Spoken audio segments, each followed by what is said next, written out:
Samajwadi party के सांसद वीरेंद्र सिंह से हमारी संवाददाता कंचन अरोड़ा ने आगामी बकरी ईद को लेकर खास बातचीत की। आपको बताएं, सांसद ने प्रशासन से बेहतर व्यवस्था और शांति बनाए रखने की अपील भी की है। आइए आपको सुनाते हैं कि इस खास बातचीत में क्या कुछ खास रहा। देश का सबसे बड़ा सूबा उत्तर प्रदेश, जहां हमेशा ही राजनीति बयानबाजियों को लेकर के होती है, लेकिन बकरीद से पहले नमाज को लेकर के योगी आदित्यनाथ ने क्या कहा, इसी को लेकर बात कर लेना चाहेंगे। उत्तर प्रदेश से सपा सांसद वीरेंद्र सिंह हमारे साथ मौजूद हैं। सर, सूबे के मुख्यमंत्री ने कहा है कि नमाज सड़कों पर नहीं पढ़ी जाएगी। देखिए, उत्तर प्रदेश जैसे बड़े सूबे के मुख्यमंत्री हैं योगी जी, उनका जहां मठ है उसके आसपास भी बड़ी भारी संख्या में मुस्लिम समाज के लोगों का आवास है। उन्हें मालूम है कि नमाज का एक वक्त होता है और उसी वक्त पर ही नमाज अदा की जाती है। ये केवल उन्माद फैलाने का एक एजेंडा है जो ये लोग फैलाते हैं, और धीरे धीरे अब ये स्थिति में लोग आ गए हैं कि इनके फरमान पर किसी को कोई फर्क पड़ने वाला नहीं है। लेकिन ये भी कहा है कि अगर प्यार से माने तो ठीक है, तो नहीं तो दूसरा तरीका अपनाएंगे, और आप कह रहे हैं फर्क पड़ने वाला नहीं है। अगर दूसरा तरीका अपना लिया गया फिर आप इनके जितने बयान उठा के देखिए, सारे बयानों में यही है कि हम निपट लेंगे, हम ये कर देंगे, हम दूसरा तरीका अपना लेंगे, हम तीसरा कर लेंगे। तो सब जानते हैं कि जुमले के अंत में यही भाषा आएगी, इसलिए लोग इससे अभ्यस्त हो गए। उत्तर प्रदेश के अलावा अगर पश्चिम बंगाल का जिक्र कर लेंगे, जो कि अपने आप में एक बड़ा राज्य वो भी है, और नई वहाँ पे बीजेपी की सरकार बनी है। सुवेंदु सरकार ने फैसला ले लिया है कि जो वंदे मातरम गीत सब जगह गाया जाता है लोगों के सम्मान के लिए स्कूलों में, अब वो गीत जो है मदरसों में भी गाना अनिवार्य हो जाएगा। देखिए,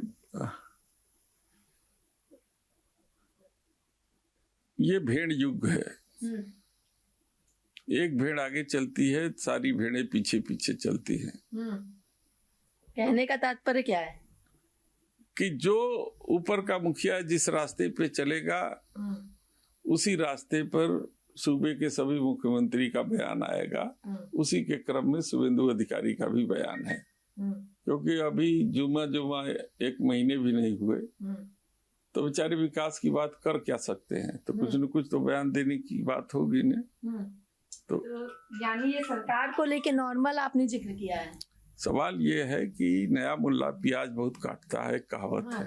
अच्छा, आप कहावत भी कहने लग गए हैं। भाई, मदरसे में वंदे मातरम अगर गाया जाएगा तो उन्होंने मन कह दिया है इस बात को लेके, तो ये कहावत कहाँ से? कह तो रहा नया मुल्ला प्याज भी बहुत काटता है। ऐसे जितने दूसरे दल से आए हुए नए नए मुल्ले हैं जो मुख्यमंत्री भारतीय जनता पार्टी के बने हुए हैं, वो इसी तरीके से कटु भाषा का प्रयोग करते हैं। तो ये होड़ लगी हुई है कि कौन कितना कटु भाषा किसी एक संप्रदाय के खिलाफ कर सकता है। आपने भाषा का क्या जिक्र किया है, तो लोकसभा के नेता प्रतिपक्ष कांग्रेस के नेता राहुल गांधी ने भी कहा, अपनी संसदीय क्षेत्र में जाके उन्होंने कहा कि अगर आपके पास आरएसएस के लोग आते हैं और पूछते हैं आपके प्रधानमंत्री कैसे हैं, गृह मंत्री कैसे हैं, तो आप कहना गद्दार हैं वो। जो देश के खिलाफ काम करेगा, जो देश के प्रति चिंतित नहीं होगा, जो ऐसे संकट के समय विदेश में जाकर के चॉकलेट खिलाएगा, तो उसको हम देश का वफादार तो नहीं कह सकते। यानी आप राहुल गांधी के इस शब्द से सहमत हैं? मैंने अपनी बात कह दी, आप इसका अर्थ चाहे जो लगाइए। एक अंतिम सवाल है कि कॉकरोच जनता पार्टी, जिसके सोशल मीडिया पर 11 मिलियन से ज्यादा फॉलोवर्स हो चुके हैं, क्या है पार्टी, कैसी है पार्टी, 27 के चुनाव में कितना प्रभाव डालेगी ये पार्टी, कॉकरोच जनता पार्टी? अब समझ लीजिए कि मिस कॉल पर बनी करोड़ों सदस्यों वाली भारतीय जनता पार्टी को पछाड़ रही है कॉकरोच जनता पार्टी।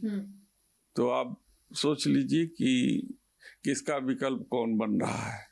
चलिए, बहुत बहुत शुक्रिया। हमने बात की उत्तर प्रदेश से सपा सांसद वीरेंद्र सिंह से, जिनका साफ तौर पर कहना है कि एक ही चाल में बीजेपी के सभी नेता चलते हैं कि कौन कितने कटु शब्द बोल सकता है।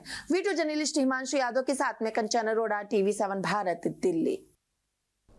आपने सुना किस तरह से सपा सांसद ने आड़े हाथों जो है बीजेपी के नेताओं को लिया है।